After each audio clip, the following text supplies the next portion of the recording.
Hello and welcome to another edition of Foreign Dispatches. I'm Layo Olarinde.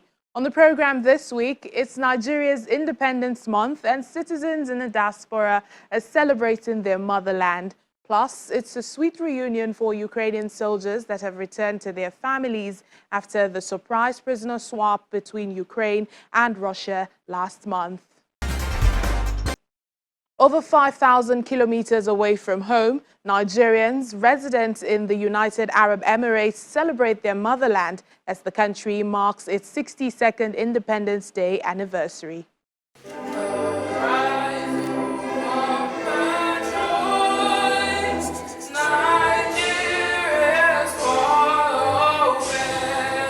It's the first edition of the Oktoberfest conference, organized to bring Nigerians and friends of Nigeria together in celebrating the most populous black nation on earth. Together, we can create a great positive perception and image of ourselves and both home and abroad.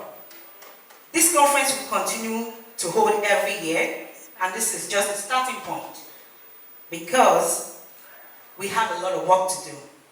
And it is the point where you and I, either from Nigeria or from any other African country, will realize that we are one. As they used to say, united we stand, divided we fall. The conference presents a rare opportunity for stakeholders in the Nigerian community here in the UAE, as well as investors, to discuss matters of nation branding and economic advancement for the community, for Nigeria, and for the African continent at large. If I take Nigeria, for example, the music, the fashion is very strong, and that's pop culture. That's part of pop culture.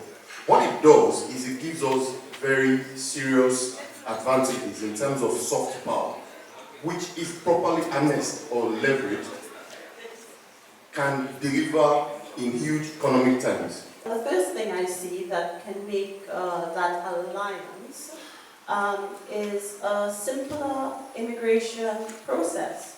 Why is there no free movement between Africans in Africa? I was traveling with a colleague from Cameroon and we were entering Ghana. I entered visa-free and she was held back. We did not understand why, and this was information that we did not know before. So disruptive ideas, one of the things I find with young people is we're afraid to launch out. We're afraid. Once I had the vision last year, I did the UAE Employability Summit. We had 700 attendees. We had about 15 speakers. Once I had the idea, I launched it. From that summit, a lot of jobs were got by people, a lot of things have come out. We did a book last year, The Black and African Guide to Moving to the UAE. We did a launch event, we did a lot. So every time I had a disruptive idea, I am not afraid to launch it. That is one thing that a lot of young people fail to do. And from conversations, Nigerian creatives get the spotlight to showcase their works.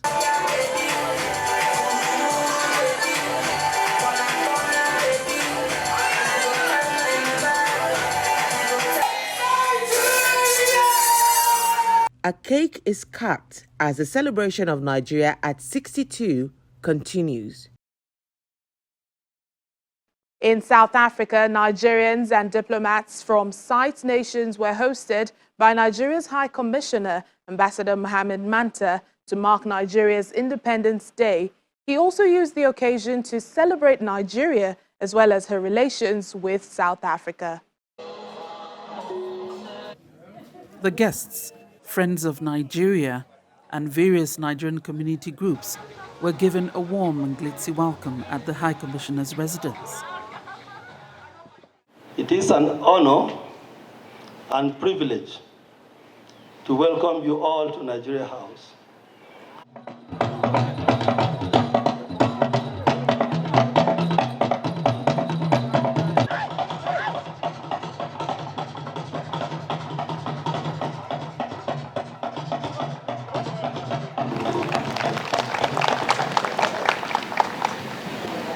Representing the South African government, Agriculture, Land Reforms and Rural Development Minister Dogo Didiza wished President Muhammadu Buhari, Nigerians and Nigeria well adding that South Africa remains committed to improving especially the problematic aspects of relations between both countries. She also commended Nigeria for efforts to remain one despite challenges. We're reminded of the fact that this most populous nation in our continent was ushered from colonial rule to the current democratic dispensation without bitterness and bloodshed. Despite the ethnic, religious, and regional diversity, South Africa is pleased that Nigerians up to today are continuing their steadfast drive and determination to ensure that theirs remain a united and indivisible nation. Minister Didize's well wishes were also shared by members of the diplomatic corps present. I wish Nigeria to be more strong. We are West African. We know that Nigeria is our locomotive of our integration process in West Africa. I wish all the best to the people of Nigeria and beautiful future for the country. And I'm very proud and happy that Nigeria opened its embassy in Lithuania very recently. It's the only African country which has its embassy in Lithuania. I wish nothing but the best health, happiness, wealth, and success for all the people of Nigeria. My wish is for all the government of Nigeria and all the people, and congratulating them for their 62nd National Day.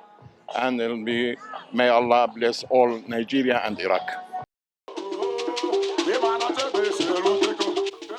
There was more of Nigeria to taste and see for the many guests, and the host, Nigeria's High Commissioner to South Africa, Ambassador Muhammad Manta, shared his wishes and prayers for Nigeria. I pray that we have good governance coming out of the 2023 elections and continuity of programs for the development of our infrastructure, for the development of our citizenry, with particular emphasis on the youth. And that's no doubt the collective prayer on the lips of many Nigerians as the next general elections approach. Now to the war in Ukraine. Freed Azovstal soldiers have reunited with their families in Turkey. Now they are part of the group exchanged in a surprise prisoner swap between Russia and Ukraine back in September. Commanders of defenders of Mariupol's Azovstal were reunited with their families in Turkey after being released from Russian captivity. Video and photos released on Monday, October 3rd showed the head of Ukraine's presidential office, Andriy Yermak, met with 5 Ukrainian servicemen, according to a release on the presidential website. The freed soldiers include Lieutenant Colonel Denis Prokopenko, commander of the Azov battalion that did much of the fighting, and his deputy. Also, the soldiers were seen hugging their children and their wives during the meeting, and other commanders. Ukrainian President Volodymyr Zelensky spoke with the freed soldiers during a phone call. We are all proud of you, and I am very happy that you are with your relatives, that we have you, and the most importantly, that you are not just heroes, but living heroes. And that is very important.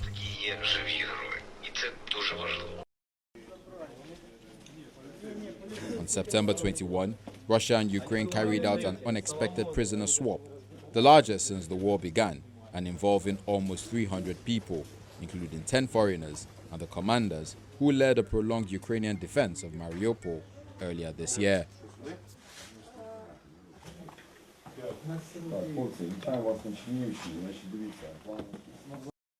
And to the United States, residents in Florida and the Carolinas are picking up the pieces of their homes and businesses after Hurricane Ian brought about devastation and destruction.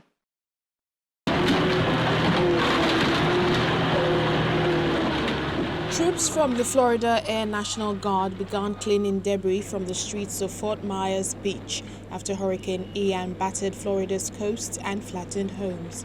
Using front loaders and backhoes, soldiers serving in the 202 Red Horse Squadron started the long process of clearing the remains of houses and boats from the streets of the coastal island.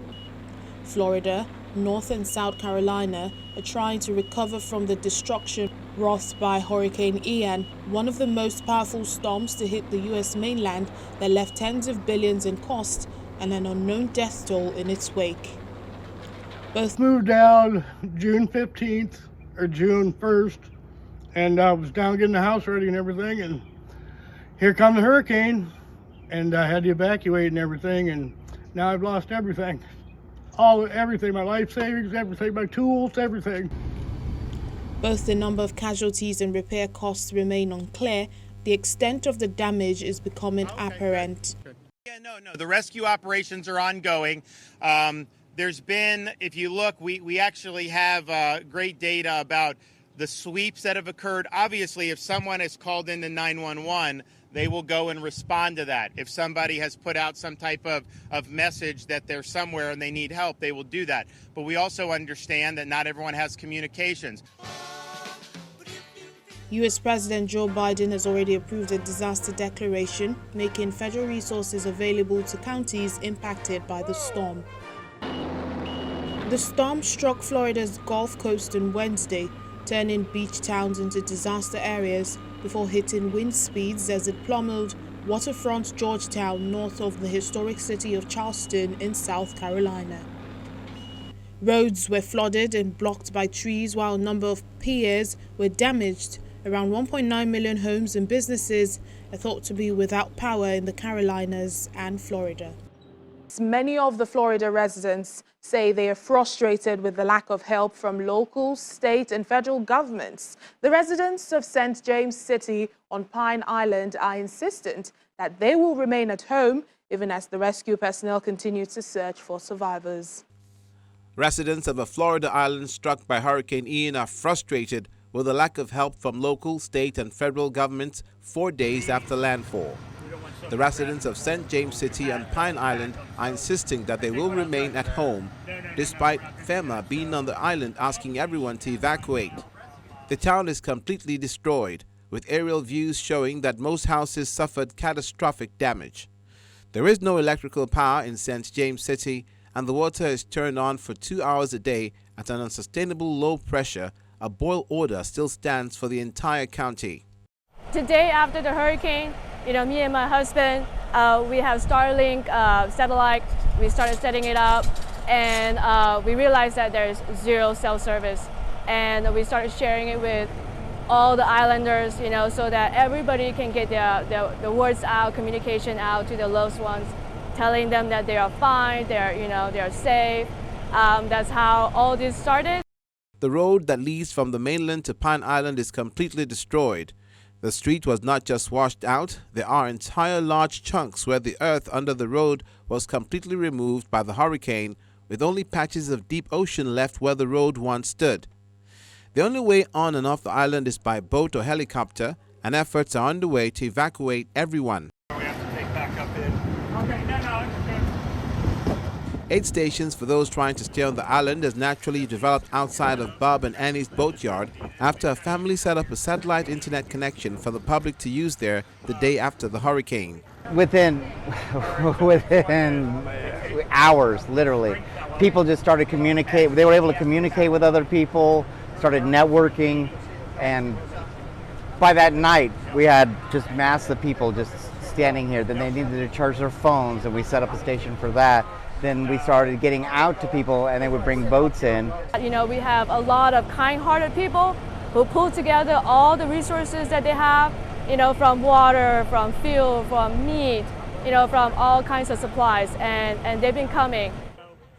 The aid station has provided food, water, and supplies to the people of St. James City who want to stay in their homes. The mostly elderly city residents are people who need help the most.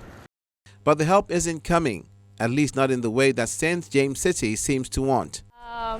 FEMA came and gone, did not give us a single bottle of water, which is very disappointed. We have a lot of residents who need help, who need food, water, fuel, and there's only this much that we can, help each other out. The Pine Island Fire Department and FEMA are helping supply people, but only if the goal is for the person to evacuate. Residents say they don't want that. They want supplies to continue living in their homes. They want the power and electricity turned back on. But with no road and a repair job that has been estimated to take 20 days at a minimum, it's not certain how realistic their hopes may be.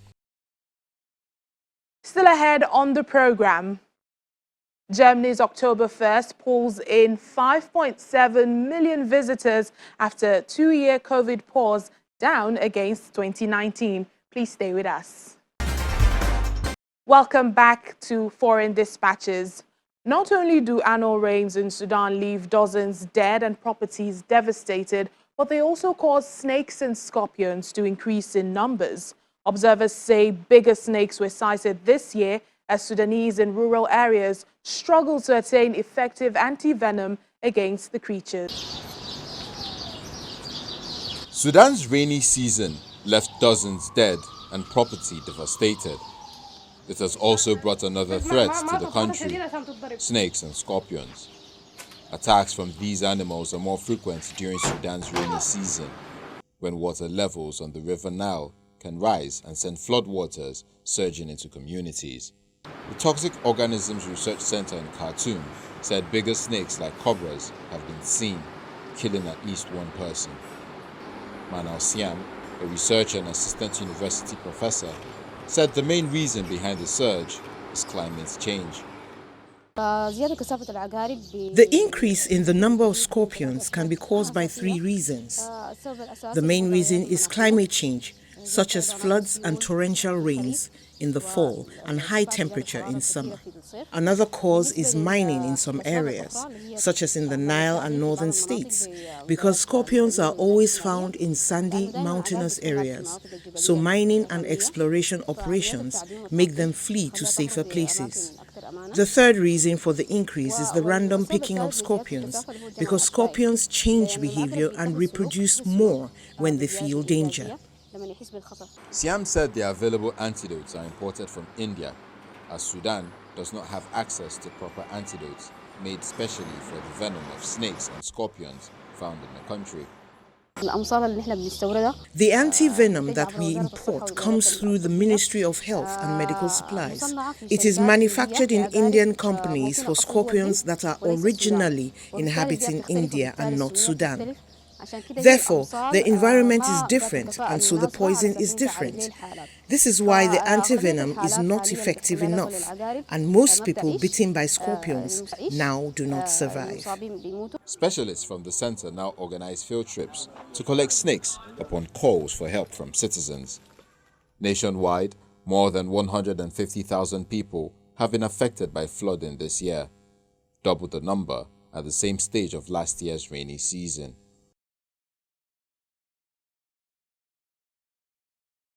South Africa and South Korea are celebrating 30 years of friendship, and as part of that, a group of young men have been touring South Africa, spreading the message of inclusion through music. Formed in 2015, Dream with Ensemble is an 11-member group which has won hearts and awards around the world with their musical skills, despite what would have been described as their challenges. Well, we caught up with them at the Nelson Mandela Foundation in Johannesburg.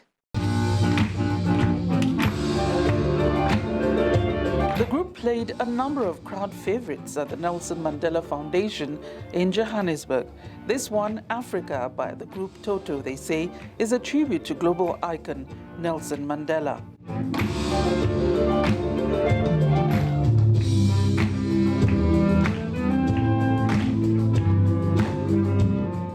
Dream with Ensemble is a South Korean group which holds concerts to raise awareness about disabilities through music. The award-winning group of 11 comprises members with developmental challenges, and with their music, they say, when prejudice sleeps, may the heart hear music.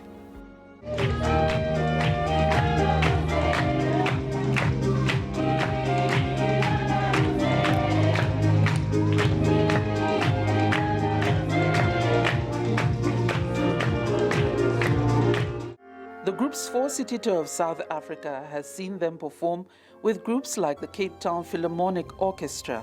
They also played in Durban and in Pretoria for the country's Heritage Day celebrations the past weekend. Here in Johannesburg, they shared a stage with the Sibonile School for the Blind.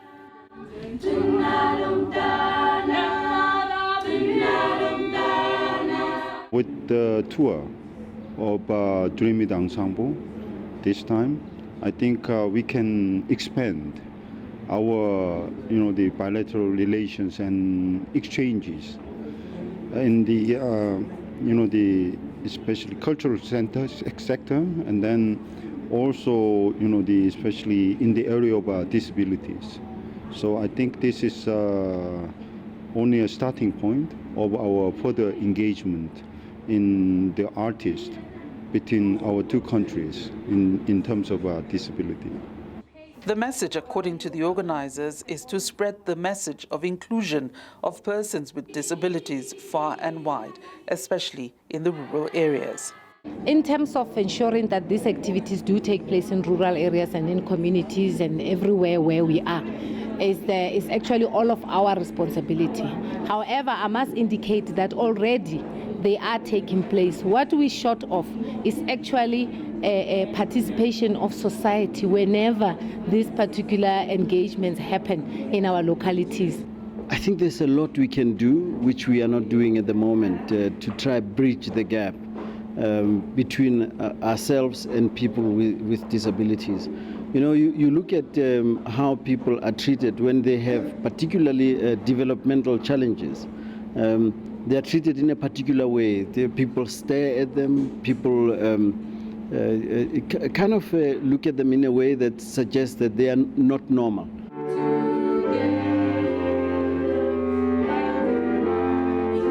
Dream with Ensemble, whose tour of South Africa is part of the celebration of 30 years of friendship between South Africa and their country, has now returned home to South Korea. And finally, on the program, after a 2-year hiatus, Germany's Oktoberfest is back, attracting billions of people to one of the biggest festivals in the world.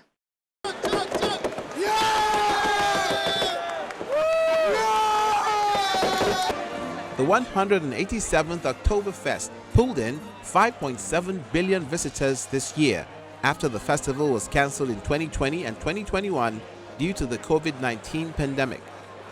The number was down compared to the 2019 event, in which 6.3 billion people visited one of the biggest fairs in the world. The head of Oktoberfest, Clemens Baumgartner, says the consumption of beer also saw similar trends. The trend in food and drink is clearly towards more regional products. 5.6 million liters of beer compared to 7.3 million liters in 2019. Still a very considerable figure, also measured by the number of visitors. Statistically, every visitor drank almost one mass.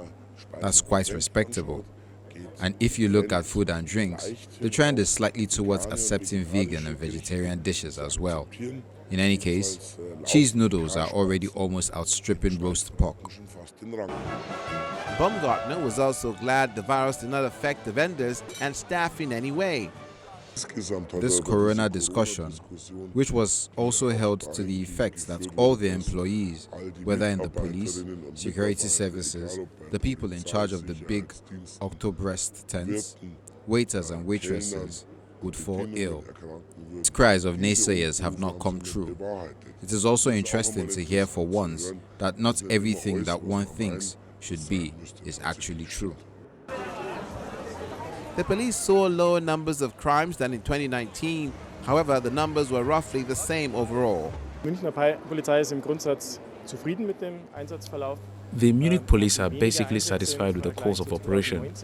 We had fewer operations compared to 2019. However, we have noticed that we have roughly the same figures as far as overall crime is concerned.